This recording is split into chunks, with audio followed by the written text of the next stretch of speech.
7 FM.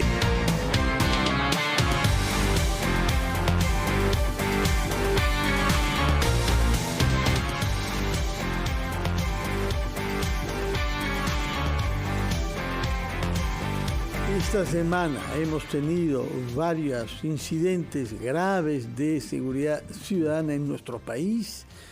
Para comenzar, por el crimen de un niño en un puente sobre el río Nanay en Loreto. Luego hemos tenido el crimen de 4 presuntos delincuentes en la provincia de Chupaca, en Junín, calcinados por obra de personas que se sienten abandonadas y que han decidido tomarse la justicia por sus manos.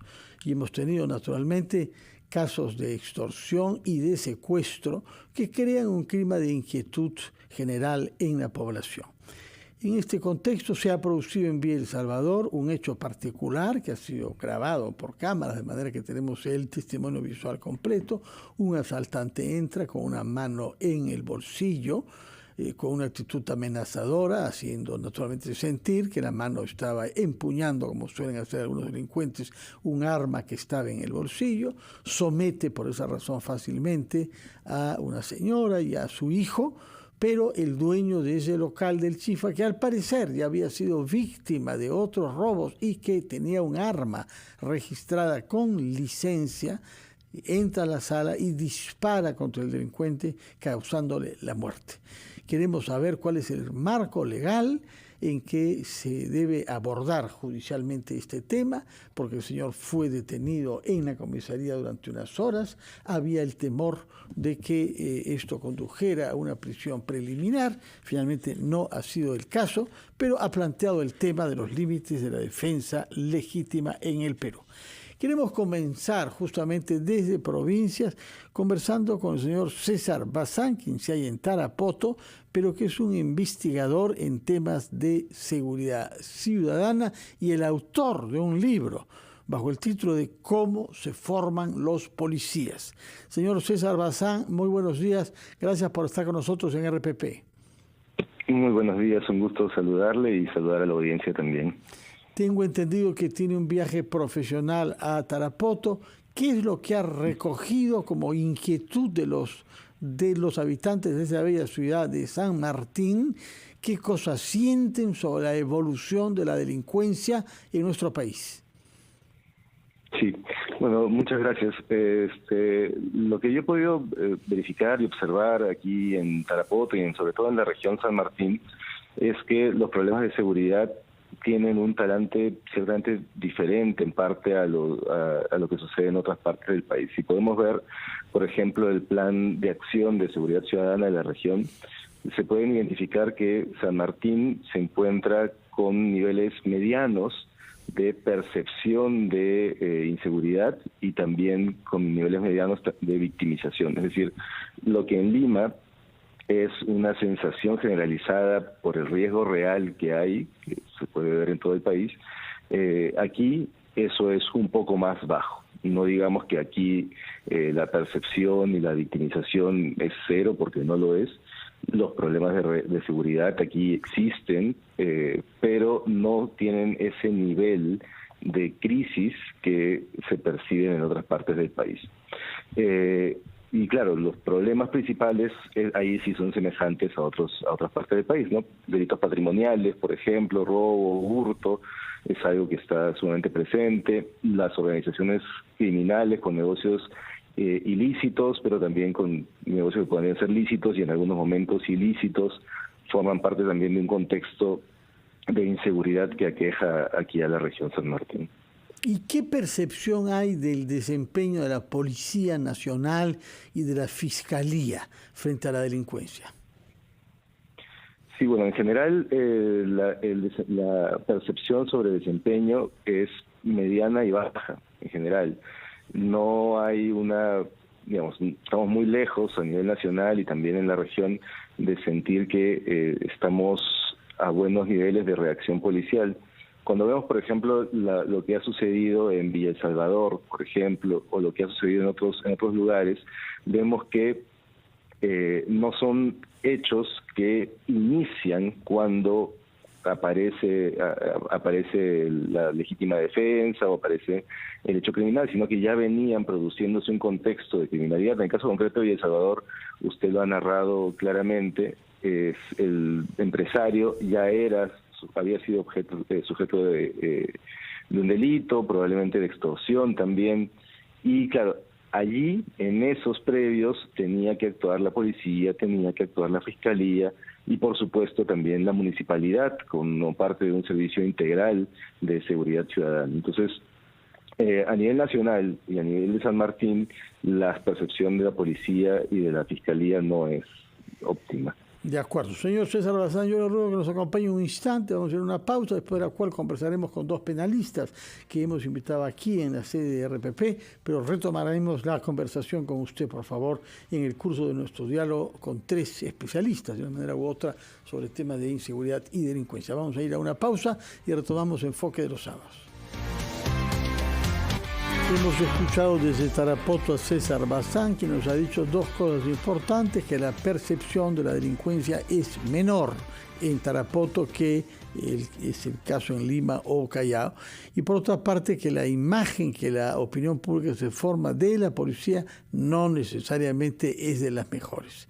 Yo quisiera saber respecto de los debates en curso, que en primer lugar nos expliquen qué significa exactamente defensa legítima para comprender el tema de Villa El Salvador, tema en el cual la policía intervino rápidamente, detuvo a la persona que había matado al delincuente el tiempo que fuera necesario para someterlo a los procedimientos de ley junto a la Fiscalía y lo liberó. Pero yo quisiera saber, doctora Moretti, cómo se define legítima defensa y cómo cree usted que debe aplicarse ese concepto al caso en cuestión en Villa El Salvador, donde hay muerte de hombre producida por una persona que se sintió víctima, él y su familia, de una agresión delincuencial.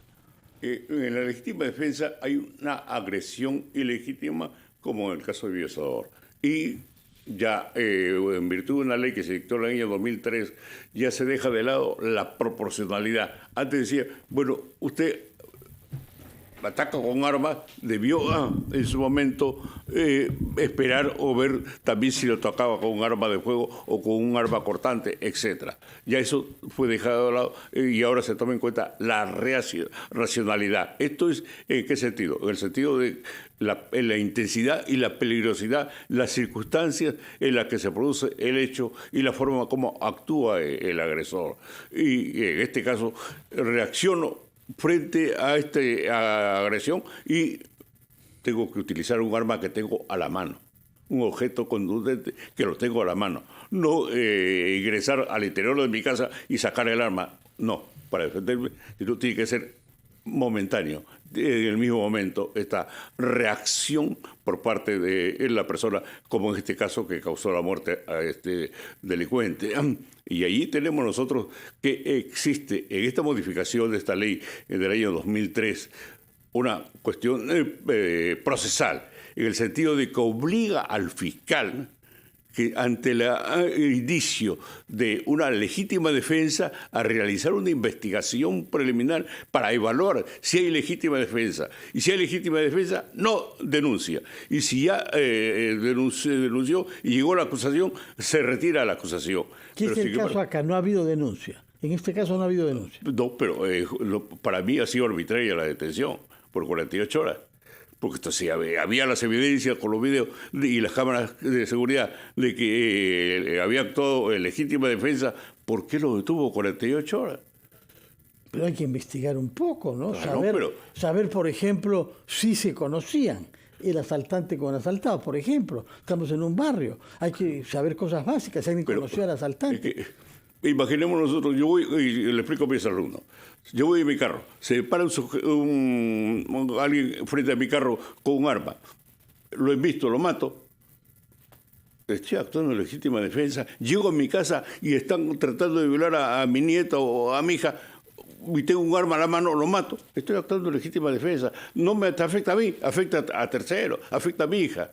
Hubo hace cuestión de varios años una situación que llamó la atención pública y prácticamente dio lugar a esta modificación del Código Penal. En lo que respecta a un sujeto, sale a la calle y ve que están robando accesorios a el carro de un vecino. Le dispara a los pies. Al delincuente lo dejan en libertad. Al que le disparó a los pies lo denuncia por lesiones graves. Le dan comparecencia restringida y impedimento de salir del país. Al mes, su hijo, que trabajaba en Miami, fue víctima de un asalto y robo y muere. Y él no pudo viajar porque estaba con impedimento de salir del país. Entonces tenemos de que aquí hay algunos fiscales y algunos jueces que más protegen a los delincuentes que a la gente honrada. ¿Pero por qué? Explique, es grave la afirmación. Sí. ¿Por qué pueden suceder estos disfuncionamientos? Por ejemplo, este fiscal desconoce este artículo, esta ley 29.600. Pero en este caso tengo entendido que la Fiscalía ha abierto investigación. Claro, pero esta investigación debió llevarla adelante antes de denunciar. Primero se investiga, porque eso es lo que le dice la ley. Investiga usted primero y si llega a establecer que hay legítima defensa, usted no denuncia. Pero sin embargo aquí denuncia, y hemos visto los otros casos bastante lamentables. Tuve un caso porque era un accionista de un canal de televisión que en la Plaza Grau se le tiran agua con jabón y lo deja sin poder visualizar. Se le acerca el supuesto limpiador de lunas, abre la puerta y como él tenía una cadena de oro, trató de arrebatar la cadena de oro. Y otro delincuente, por la puerta del costado del copiloto, jalaba a su esposa para bajarla del vehículo. Él tenía un arma ahí debajo del asiento, dispara, lo mata. Tuvo 2 meses preso. Esto no es posible, pues. Sí, la justicia al revés, puesto que más, como lo sostengo yo, más protección tiene a los delincuentes que la gente honrada. ¿Comparte esa percepción, señor Juan Peña? Usted es un abogado penalista de las jóvenes generaciones, pero ya ha litigado bastante en la Fiscalía, de manera que ha visto casos. ¿Es verdad que hay una corriente que es más favorable a los delincuentes que a las víctimas de la delincuencia? A veces... bueno, primero, buenos días y gracias por la invitación. De hecho, creo que hay algún tipo de desconocimiento a veces por parte de la norma de la Fiscalía o temor a las disposiciones que pueda sacar, que eso es lo que complica la situación. Por ejemplo, el caso de Villa Salvador es un caso claro y evidente en donde lo que ha hecho el Ministerio Público primero por la detención de las 48 horas está dentro de su facultad para poderlo hacer, para poder hacer las diligencias preliminares y urgentes que tengan que hacer dentro de esa investigación. Por ejemplo, la visualización del video. Es verdad, nosotros hemos visto el video en cámaras, pero la Fiscalía también lo tiene que ver y precisar en un documento. Es una diligencia que seguramente le va a tardar algunas horas a la Fiscalía, llevarlo al médico legista, al investigado, pasar el examen toxicológico, la pericia exoanatómica, distintas pericias que de repente es el tiempo que le ha tardado al Ministerio Público en tomar su decisión de, es verdad, yo evidentemente puedo creer que es un caso de legítima defensa, pero también lo tengo que corroborar dentro de mi carpeta fiscal. Y quizás ese es el tiempo que le ha tardado en hacerlo, en documentar, que sí, podría hacerlo mucho más rápido y de repente la detención pudo haber sido más corta, pero lo que creo yo hoy en día es que el Ministerio Público sí ha actuado dentro de sus facultades. ¿Lo pudo haber hecho más rápido? Sí, lo pudo haber hecho más rápido. Tratándose de un caso en donde evidentemente ante las luces y ante la opinión pública se trataba de un caso de legítima defensa. Eso sí creo que pudo haberse dado. Vamos a ir a una pausa, después de la cual retomaremos nuestra conversación con 2 penalistas presentes aquí en RPP y hablaremos también con el señor César Bazán, que se halla en Tarapoto. Hacemos una pausa y regresamos. A las 9:51 estamos conversando con el especialista en seguridad ciudadana César Bazán desde Tarapoto y con 2 abogados penalistas, Mario Amoretti, ex decano del Colegio de Abogados de Lima, y Juan Peña.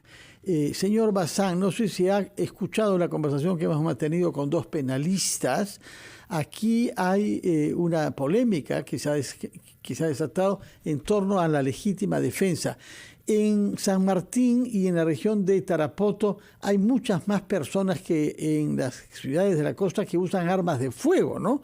Estamos en la selva y estamos también en un medio donde hay muchos más cazadores que los hay en las grandes ciudades de la costa, ¿no es cierto? Sí, estadísticamente no sé si se encuentra esa información porque muchas de estas armas probablemente no estén registradas, algunas sí, algunas no, pero efectivamente por las actividades que se hacen y por por lo rural hay un riesgo de uso de armas de fuego. Y eso me lleva a mí, claro, me lleva a mí a otro tema, que es realmente el que me trae aquí a San Martín, ¿no? Que es el trabajo con organizaciones indígenas en diferentes temas, en uno de ellos defensores de derechos humanos y el riesgo en los que se encuentran las personas defensoras de derechos humanos, que es un problema también de seguridad ciudadana, pero también es un problema de vigencia de derechos de pueblos indígenas, porque en las diferentes comunidades, quichuas, aguajún, lo que hay es personas que están amenazadas por organizaciones criminales u organizaciones que no son criminales, pero que tienen algunos accionarios relacionados con eso,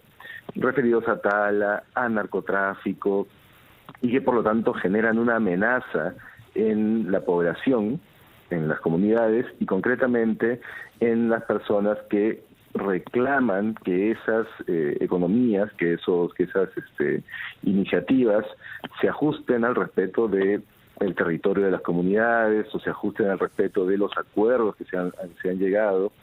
Y claro, y ahí es donde entra este asunto de armas de fuego, amenazas por armas de fuego, pero también amenazas con otro tipo de armas. Y claro, y la protección que brinda el Estado. El Estado tiene, a la par del sistema de garantías que brinda el Ministerio del Interior para personas amenazadas, tiene el Estado un mecanismo multisectorial para defensores y defensoras de derechos humanos, a los que a cuyo mecanismo se reportan las personas que sufren ciertas amenazas, y que el Estado, a través del Ministerio de Justicia, liderado por el Ministerio de Justicia, les da ciertas garantías y ciertas respuestas para que su seguridad y su vida y su integridad no esté en juego. De acuerdo. Que le corresponde a la policía cumplir, y que en muchos casos la policía no está cumpliendo por ausencia en gran parte de un protocolo, una norma, unos lineamientos internos dentro de la policía para el cumplimiento de estas acciones. De acuerdo. Tratemos, señores abogados, de unir ahora estas reflexiones generales sobre la seguridad ciudadana vista desde la selva de San Martín con lo que estábamos hablando, que es un incidente en la ciudad capital, en Villa El Salvador. ¿Qué vínculo hay? Esa es la pregunta. Entre la gran delincuencia organizada que se expresa en actividades como la tala ilegal, el narcotráfico, el contrabando y la minería ilegal, que mueven miles de millones de dólares al año y que generan, por definición, mafias bien organizadas, con jefes y jerarquías. ¿Qué vínculo hay entre estas actividades ilegales que se llevan a cabo junto al tráfico de tierras en varias regiones de nuestro país con las actividades de la delincuencia urbana? ¿Hay o no un vínculo entre la gran delincuencia organizada y los pequeños ladrones, raqueteros, asaltantes que vemos en las ciudades, como ha sido el caso en Villa El Salvador? Hay una ley que se ha promulgado últimamente en la que hace la diferencia entre una organización criminal, como la que hace referencia, y banda criminal. La banda criminal está justamente, se considera a quienes de una u otra forma practican actos de estafa, hurtos agravados, robos agravados. Pero en cuanto a la organización criminal, ahí se requiere la participación de más de 3 personas con fines de llevar a cabo acciones delictivas. Y está jerarquizado al igual que la banda criminal, pero hace esta distinción. Uno es en cuanto a la organización, que es mucho más peligrosa, sobre todo las actividades delictivas, está muy sofisticada en cuanto a quienes se integran, en tanto que la banda criminal son los simples delincuentes de hurtos agravados, robos celulares, etcétera. De acuerdo. Señor Peña, es la misma pregunta que quiero hacerle, ¿no? Pero sobre todo porque están apareciendo nuevas formas de delincuencia como el secuestro, que habíamos conocido gravemente en los años 80 y 90. Hay quienes han sufrido terriblemente de ese acto terrorista, ¿no? Que es secuestrar a un ser humano y someterlo a una humillación a veces larga para conseguir dinero u otros objetivos, propaganda para sus partidos terroristas. Pero junto a el secuestro han aparecido modalidades nuevas de extorsión. Correcto. Y de creación de control vía cobro de cupos en zonas. Esto se dice que domina toda la ciudad de Trujillo, donde apareció esto, y está habiendo en Lima. ¿Qué vínculo hay entre la organización de grandes grupos criminales y la pequeña delincuencia, con los resultados que hemos visto en Villa El Salvador el otro día? Hay vínculos que de alguna manera pueden que tengan lineamientos seguidos, por ejemplo, que estas personas que tienen las armas pueden haber sido previstas por las organizaciones criminales y ellos a la vez participen en algún tipo de actos ilícitos, como robos, hurtos, que son delitos menores a comparación de una organización criminal. Puede que se vinculen de alguna manera, pueden que no también, no necesariamente una organización criminal, por ejemplo, lo que hablamos, la organización que se le imputa al presidente Castillo, la organización que se le imputa a la tala de armas, a la tala de árboles, por ejemplo, o al proxenetismo o a la trata de personas, no está vinculado necesariamente con el delito de hurto o robo agravado que se intentó en Villa El Salvador. No necesariamente pueden estar vinculados. Puede que haya algún tipo de relación en el tipo penal, pero estos hechos no están vinculados con el otro. Ahora, algo que escuchaba del doctor Bazán en la región de San Martín, muchas personas tienen armas dentro de sus domicilios, pero no necesariamente tienen el permiso para portar el arma. Esas personas que tienen el arma en su domicilio sin una licencia están incurriendo en un ilícito penal a pesar de que no lo saben.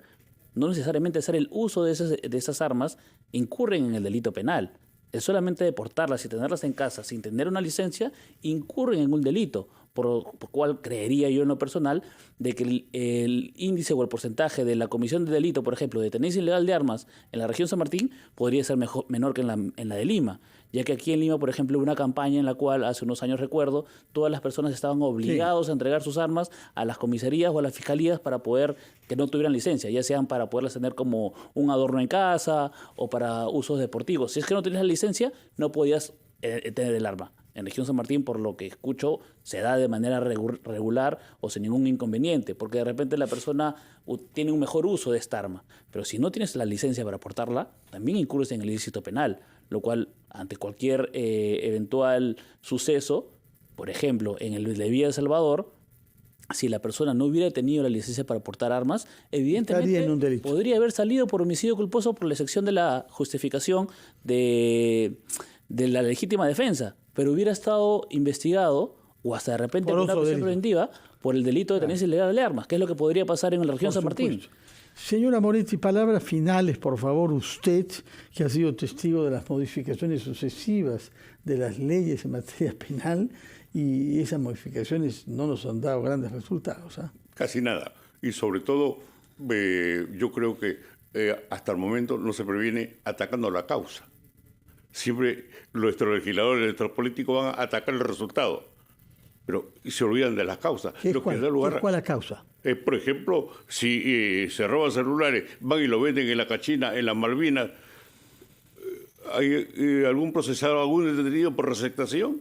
Y si tienen 3 celulares, son 3 hechos delictivos. Y si le suman de 3 a 6 años, pueden ir tranquilamente 15 años a la cárcel. Nos han prometido sucesivos alcaldes y otras autoridades acabar con las cachinas y que no habrán. Habrá que verificarse todavía. Esa promesa la vengo escuchando desde hace 20 años. En todo caso, teléfonos celulares robados, efectivamente, es una cosa que no debería ser posible vender en el Perú. Y tampoco teléfonos celulares en la calle. Por supuesto. No sabemos, parece que un porcentaje importante de los teléfonos celulares que se venden en la calle a personas que no dan garantías sobre su identidad. De ningún tipo de garantías. O sea que estamos abriendo una brecha por la que la delincuencia puede pasearse con mucha facilidad. Muchas gracias, César Bazán, desde Tarapoto. Muchas gracias, Juan Peña y doctor Mario Amoretti, por su presencia acá. Ojalá que hayamos contribuido no solamente a clarificar algunos aspectos, sino a dar entusiasmo, a subir esto como una responsabilidad de nuestra ciudad, puesto que ciudades, porque es y campo, porque es inaceptable que las mujeres de nuestro país tengan miedo de salir por la noche, que los estudiantes universitarios o los escolares no puedan caminar con tranquilidad y que ir a comprar frutas al mercado pueda significar problemas graves si no sabemos controlar la ola de delincuencia que se abate sobre nosotros. Muchas gracias y muy buenos días. Vamos a hacer una pausa, después de la cual hablaremos ya no sobre temas vinculados a la delincuencia, sino a la religión y a la espiritualidad, y lo haremos con el arzobispo Carlos Castillo, arzobispo de Lima.